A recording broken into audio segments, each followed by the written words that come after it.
Good afternoon. I've been asked to make a video about why I teach. Guess you're seeing that number one, I'm not new at this. Sitting here in my shop right next to my newest project. It's a hot rod that I'm building. Little bit about me. My name is Jesse Medafrey. I was a mid-year hire at East Central Junior High. Was hired on to teach career tech.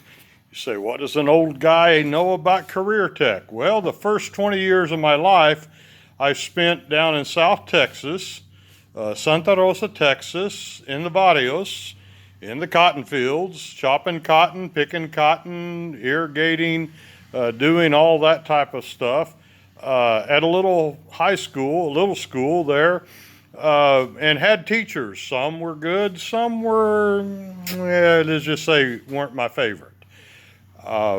But one of the things I do remember is that that growing up with most of my friends having dirt floors, all of us working in the fields, long hours, and school fitting in to what we did to survive,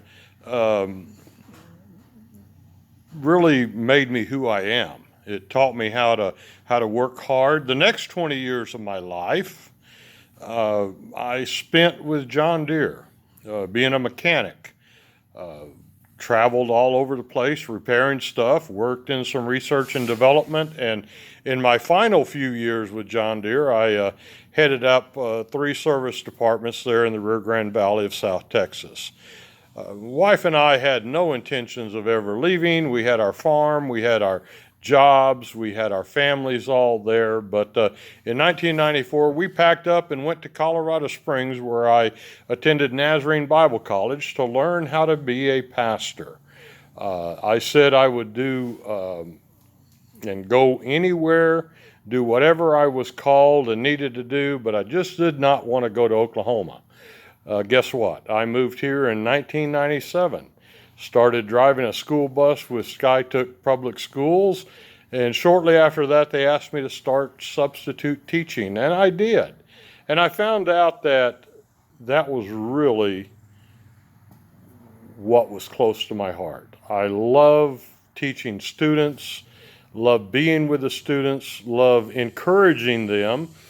One of the things I did not receive too much of in my educational experience until I got into high school. So I wanted to make sure that that they knew that no matter what they did, they could excel and follow their dreams.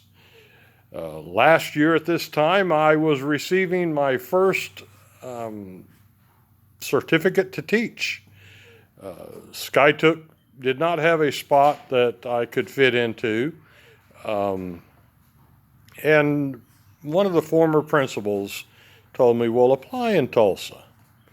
Real apprehensive. I'm a small town, small group type of person.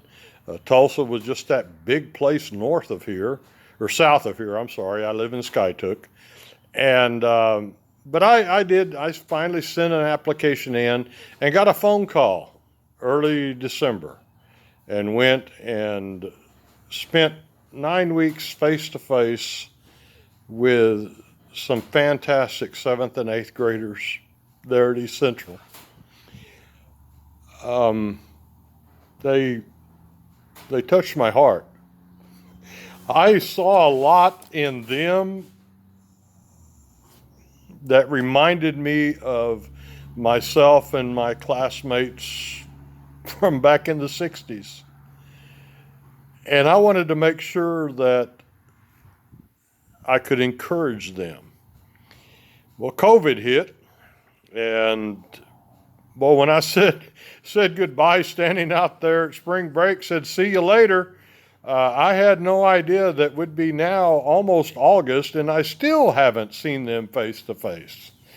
But during the time away from there and teaching the students online, by the way, the 8th graders checked out. I would have done the same thing.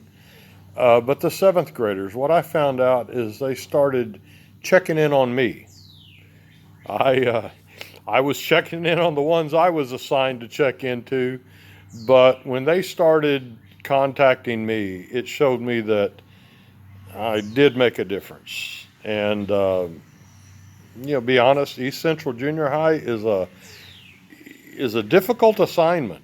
It's not the easiest place to teach, but the rewards are fantastic. I I will start my first full year of teaching business foundations and fundamentals of technology in through career tech, and I believe that that is my calling. It's I can relate to them and tell them how the business world works, how they can learn a trade and do stuff like this. What you don't see is there's tractors all around this shop waiting for me to work on them. But my calling is to the students there on the east side of Tulsa. And I can't think of anything else better to do than to be there with those students and to encourage them as they follow their dreams. Thank you for listening. I hope I didn't ramble too long. You have a great day. We'll see you.